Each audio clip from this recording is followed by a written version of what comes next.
Gentlemen, while you were speaking, I went to whitehouse.gov, where there remains this statement.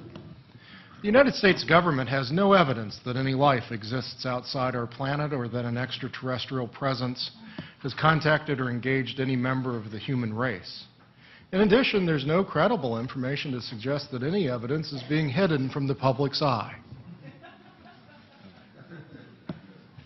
I assume that if I were to ask the gentlemen and women of this committee to vote on whether they would agree with that statement as a premise on which to base their future lives, that answer would be perhaps no. Is there anybody in this room who would support that statement? Here's your opportunity to stand up for our White House. Anyone, stand up for the White House. The problem is that outside of this room, virtually everyone else in this building would agree with that statement.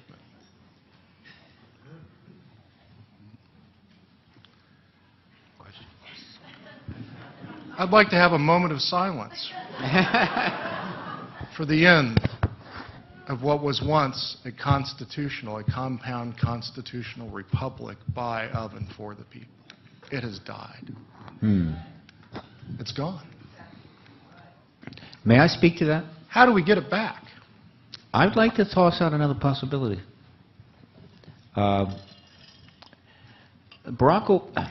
Obama selected for his transition chair John Podesta, the current chairman of the founder of the Center for American Progress.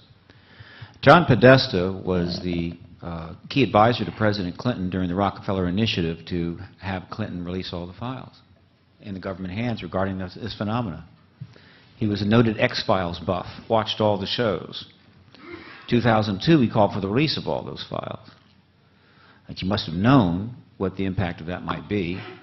He called for the release again in 2003.